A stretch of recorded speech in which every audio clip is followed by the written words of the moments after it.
Bonjour ou bonsoir, selon l'heure à laquelle vous nous regardez. Je suis Adnan Ben Chakroun, chroniqueur à l'ODJ Média et Voix familière de la web radio R212. Je vous offre la chronique d'un gastronome malgré lui à Casablanca. Il y a des drames qui ne font pas de bruit, des tragédies intimes, sans cris, sans larmes, sans hashtag.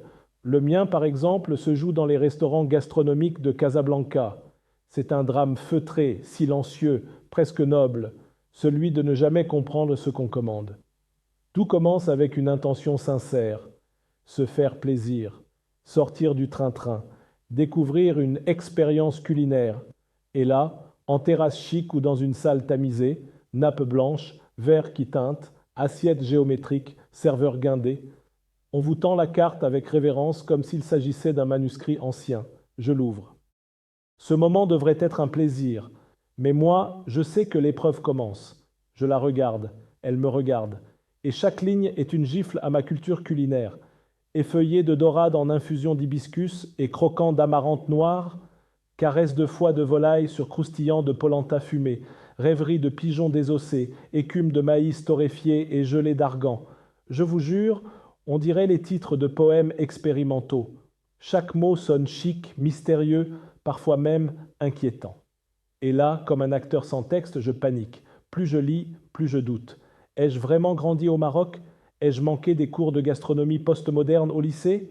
Ou suis-je tout simplement un imposteur culturel? Alors, comme à chaque fois, pour ne pas passer pour un touriste rural parachuté dans un monde de sachants, je choisis au hasard, avec l'assurance feinte de celui qui sait. Je hoche la tête, je prononce les mots compliqués avec l'accent du menu, je souris poliment au serveur qui n'en demande pas tant. Mais je suis à Casablanca, capitale de la branchitude assumée. Je ne peux pas demander naïvement l'amarante, c'est sucré ou salé. Ce qu'il y a de pire, ce n'est pas le nom du plat, c'est l'imposture, cette sensation d'être un touriste culturel dans son propre pays, de devoir faire semblant d'être un sachant culinaire, alors qu'on ne sait même pas si le truc qu'on a commandé pousse dans la mer ou dans une serre hydroponique. Mais je joue le jeu, pour ne pas paraître bête, pour ne pas demander. Excusez-moi, le sabayon, c'est une sauce ou une sorte de crème brûlée salée? Il faut sauver la face, faire semblant, commander avec aplomb. Alors je pointe un plat au hasard, comme à la roulette russe, et je le prononce avec l'assurance de quelqu'un qui a vu 3 saisons de Top Chef en accéléré. Pour moi, la déclinaison marine sur son sable végétal torréfié, merci. Et le plat arrive. Belle assiette, certes. Couleur subtile, portion minimaliste. Très instagrammable. 3 bouchées minimalistes. Une mousse translucide. Des points de sauce posés à la pince à épiler. Je goûte. C'est fin. Trop fin. Mon estomac me dit qu'il va falloir compléter ce dîner avec un sandwich et me murmure déjà on se revoit chez Medina Snack dans 2 heures. Et pendant que je mâche mon air décoré à la betterave fermentée, je jette un œil à l'assiette de mon voisin de table. Une assiette fumante, copieuse, appétissante. Une revisite de couscous au foie gras peut-être. Je ne sais pas. Mais c'est clair, c'est ça qu'il fallait prendre. J'ai encore commandé le mauvais plat. À cause du snobisme du vocabulaire, de la peur de passer pour un ignorant, ou de cette envie absurde d'être à la hauteur d'un menu plus sophistiqué que moi. Et pendant ce temps, en face de moi, une autre personne mange un plat qui a un vrai goût de nourriture, de maison, de générosité. Et moi, je mâche ma gelée d'algues comme si j'étais dans un concours de mimétisme social.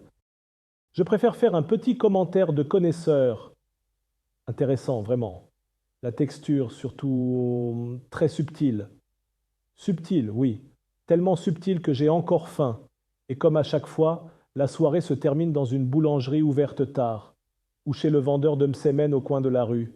Un triangle de fromage fondu, un œuf bien gras, un verre de thé sucré, pas une mousse, pas une écume, pas une réduction. Juste de la nourriture, compréhensible, aimante. La prochaine fois, je change de stratégie. Je ne commanderai plus comme un snob effrayé. Je dirai au serveur, apportez-moi le plat que tout le monde regrette de ne pas avoir pris, celui que l'on finit en silence, sans filtre Instagram, mais avec un sourire sincère. Et si on me regarde bizarrement, tant pis. Je suis prêt, j'assumerai. Parce que la vraie élégance, ce n'est pas de comprendre les menus abscons, c'est de savoir quand on a faim et oser le dire. Merci de m'avoir écouté jusqu'ici. Je suis Adnan Benchakroun, chroniqueur à l'ODJ Média et à la web radio R212. À très bientôt pour une nouvelle chronique moins sucrée et moins salée, mais plus lucide encore, plus proche du réel.